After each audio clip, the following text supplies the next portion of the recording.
నా మీద రాస్తే ఆకాశిక్ పత్రిక రాజేశం గారు ఈజ్ గోస్వెల్ టు జాన్సన్ అని ఆయన ప్రేరించారు.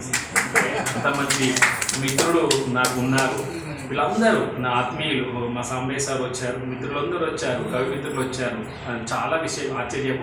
మరి నేను మీ అందరికీ హృదయపూర్వక నమస్కారాలు చెప్తూ ఎవరైనా మర్చిపోతే దయచేసి మన్నించండి. నా కరీంనగర్ నుంచి మా మిత్రుడు యూట్యూబర్ కూడా వచ్చాడు నాతో, మా అబ్బాయి కూడా వచ్చారు. ఏంటి ఇష్టం ఉన్నా ఇష్టం లేకున్నా.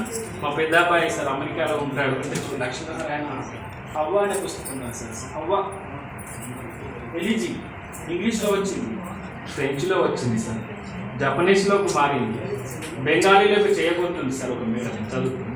నేను హిందీలోకి నేను మేడం కూడా చేస్తాను. అంటే అది మా అమ్మ యొక్క గొప్పతనం.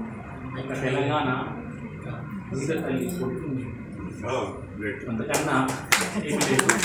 నా పక్కన ఉన్న మా నరసింహారెడ్డి సారు జీవితాన్ని చూసుకుంటే లక్ష్మీనారాయణకు నరసింహారెడ్డికి చాలా కోరికలు ఉన్నాయి. అందుకే నాకు చాలా దగ్గర మిత్రులారా చాలా సమయం గడిచింది. అయినా రమణాచార్య లాంటి పెద్దలు అయ్యా మీ మీద పద్య రమణీయమే వస్తుంది, దయచేసి అంత ప్రేమ నాకు. మీరు పూర్తిగా కాదు, అభిమానాన్ని, మీ ఆనంద నిలయాన్ని కూడా నేను చూశాను సార్. ప్రేమతో మా భార్యను తీసుకుపోయి చాలు వాళ్ళది. మీ యొక్క సేవలు, మీ దాతృత్వము అవన్నీ నాకు తెలుసు. కానీ ఇవాళ రోజు ఇలా అవకాశం వచ్చింది సార్. నమస్కారం, అందరికీ నమస్కారాలు చెప్తూ నిర్వాహకులకు, పత్రికా విలేకరులకు అందరికీ చాలా.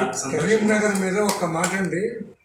కరీంనగర్ మీద అతట పుట్టిన చిగురు కొమ్మైన చేవ, అది ఒక్క మాటలో చెప్పాలి. అది సినారేలు, పీరీలు, సబ్బనీలు, అలచెట్టీలు, రమణాచార్యులు ఒక్క వాక్యంతో సార్ ఒక పుస్తకం రాయచ్చు సార్. ఇక అందుకని నేనేం చెప్తాను, ఆ మనసులో ఉంది, నేను ఇక రాయలేదు అంతే. ఇట్లా పుట్టిన చిగురు కొమ్మైన చేవ, అది కరీంనగర్ జిల్లా. Thank you sir, thank you very much.